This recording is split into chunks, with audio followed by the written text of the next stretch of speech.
Experience the future of packaging and processing up close and in action. Explore groundbreaking innovations, engage with hands-on solutions, and connect with the experts transforming the industry. See how these advancements can revolutionize your products, production lines, and business. It all starts here. Don't miss out. Register today at packexpolasvegas.com/unpackedpod.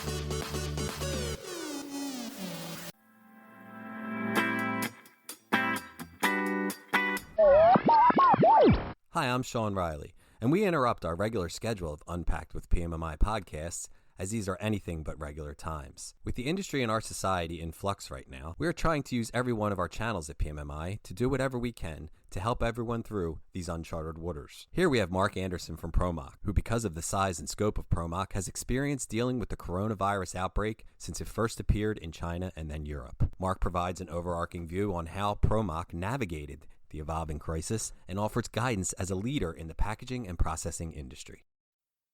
Thank you, Sean. Appreciate it. I'm looking forward to addressing our whole extended team here at PMMI. I guess let's jump right in. You guys are an international company and deal with international customers. So how have you at ProMach been dealing with the current situation? Well, it's been a situation we've been dealing with for a while because we do have, as you said, we do have facilities in China. We have a large facility in Italy. We have a facility in France. So we've been dealing with this for a while. I just did a pretty large conference call with really all of our senior managers with a couple of hundred people on the phone yesterday and gave them our perspective of the current situation. And I just kind of want to walk through what we told them and what our situation is and how we're dealing with it across ProMach. So this is an unprecedented time. We are all dealing with a situation that none of us have ever dealt with before. We have really across all the PMMI and certainly across ProMach, we have wonderful leaders and wonderful managers that care about their people and care about our industry. And it is a situation that is evolving on certainly a daily, maybe hourly basis. So is something that the message that we're delivering now is something that is incredibly likely to change as it evolves and as we learn more. We have great leaders across the whole PMMI network of companies and great leaders that care about their people. So I'm very sure that they're going to make great decisions. But we have another situation. So our customers really need us right now. We are right on the firing line of what's going on in the world and certainly in North America. We've all seen the videos of stockouts in grocery stores. I was just there yesterday, and it's the grocery stores are like a war zone right now.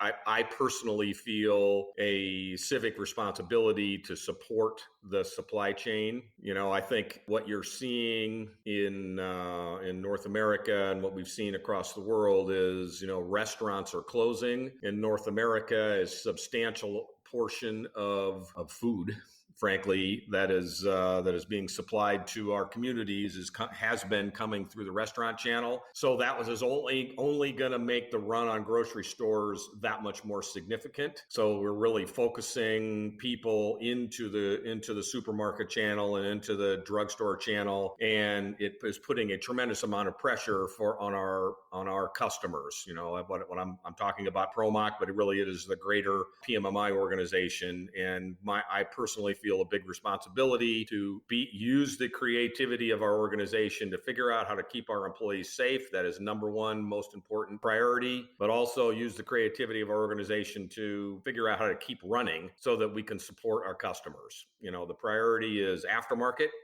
parts and service. We think that our customers are running full blast right now. They're running what I'm hearing is some customers aren't really changing over.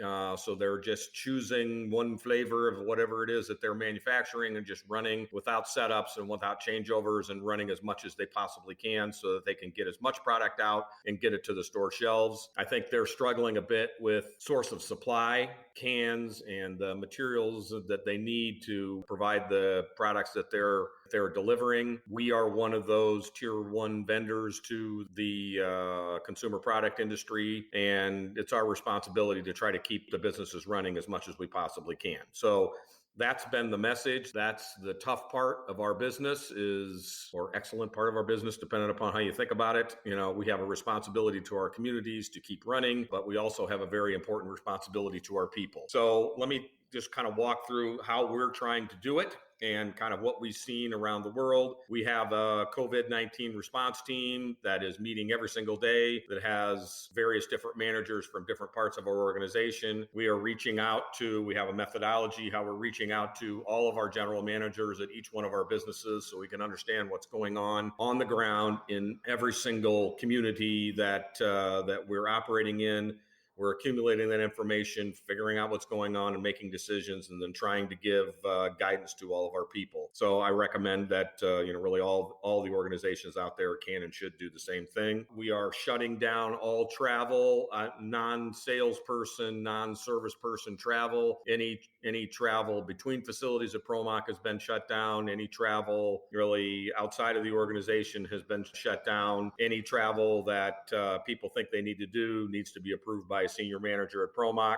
We are working to keep service people travel up and running. That obviously is very challenging. We are trying to keep salespeople travel up and running. So most of that travel is going to be limited. Customers are starting to or have limited people from entering into their facilities. In some cases, they're allowing the entering into facilities, but they have to fill out forms. So we're complying with our customers' regulations. Our service people are necessary, so they are allowing them in if our service people are willing to travel. We are not forcing anybody to travel in our organization if they don't want to, but we, as all of the PMMI companies we have wonderful people that are willing to do what they need to do to keep our customers running in most cases. If we have people that have traveled outside the United States, or the way I have to say it is our home country, we are asking those people to self-quarantine for 14 days. We have made the decision to allow all of our leaders to make decisions on working from home. So those employees that can work from home, we are having them work from home as much as we possibly can. This is putting a bunch of pressure on bandwidth and mobile computing. So there's going to be a lot of work that has to be done to set up VPNs for people, to establish VPNs for people so they can work from home. All that work is being done. We're leaving it up to the individual general managers of their facilities on which people are capable of doing that. That obviously puts pressure on, this is not a message that the people that get to work from home are more special than the people that are in their individual, that have to work in the facilities to keep the factories running. It is only being done to reduce the spread of the virus as much as possible. The people that work from home have to actually work from home because we're very busy. We have a lot of responsibility to our customers to keep things going. And we are establishing work rules in our facilities as much as we possibly can to maximize social distancing. So all the things that you're hearing about on the news, we are splitting shifts in our facilities. We are moving our work areas apart from each other so people can work separately. We are making sure that we're not having any large gatherings. We are establishing work rules in break time rules. So we have split lunch times, and so that there's not any significant groupings of people in any really point in our whole facility. So we're trying to minimize that as much as possible. So far, we haven't had any cases of coronavirus in our organization, which is kind of unbelievable. We have actually, frankly, it's probably likely not to continue, as most of our facilities are in Canada and United States and North America. So let me just talk about that for a second. We have a pretty large facility in China. We have a pretty large facility in Northern Italy. We have a pretty large facility in Normandy, France. We've been kind of watching the coronavirus wash across the world like a tidal wave. Our facility in China was shut down for 3 weeks or so. We've never had any cases of coronavirus in that facility. The best news I can give everybody is it does pass. So that facility is back running again. We are back in full production. We didn't have any cases of coronavirus, as I said, in that facility. They're back up and running, and the Chinese government is starting to think about letting people do things like go to movie theaters and open those back up again. So It is passing through China. Right now, Italy is right in the eye of the hurricane. So there is, all the cities are essentially shut down. There's really no travel around. There's no restaurants open. There's no schools open. There's no churches open. There's no activities where people can get together. They are allowing businesses to continue to operate. There is still shipping. They are shipping into and out of Italy. They view our businesses as important. So our business is still open. We are testing both in China and in Italy. We are testing employees as they enter into the facility. China have rules where they're testing them multiple times a day. There are devices where you can measure temperature by scanning your forehead, and it'll very quickly and very accurately tell people's temperature. If they have a temperature, they're being turned away and they have to work from home or not work. So that has been very effective. Our people are certainly compliant to that, and they want to make sure that they're not at risk in any way, shape, or form. Obviously, we're following all the rules in terms of hand washing and sanitization and, providing opportunities for people to kill the bacteria in any way. Everybody is familiar with that. And we have all those things up and running in all of our facilities. So, and then in the United States, it's starting to happen. So the United States and Canada are, right now the firestorm is more in Europe. I expect things in the U.S. and Canada to get worse before they get better. Remains to be seen if some of the actions that our governments are taking to alleviate this will minimize the impact to people. So we're doing the best we can to kind of follow all the rules. That's another thing is we are following the local rules in every community that we live in. If there are government rules that are being implemented, obviously we're following those rules. We are pleading with those organizations to be able to stay in business because we think we are an important vendor to our customers. Okay, visitors. We've established that all non-business essential visitors are prohibited. We're giving our general managers the responsibility to decide which visitors are important. There are no unannounced visitors. Any visitors that are coming, they have to let us know that they're coming.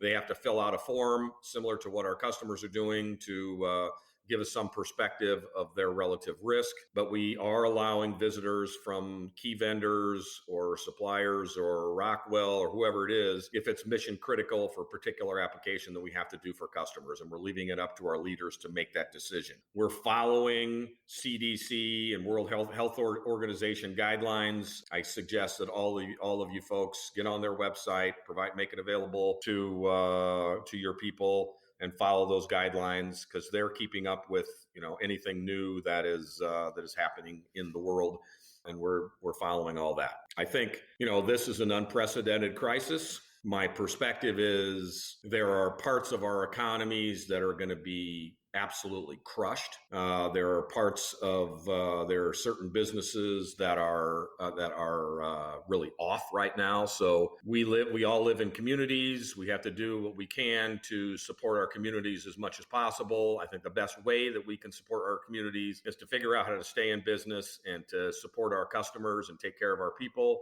in the best way possible. I personally think it's incredibly important. That's the reason for this message.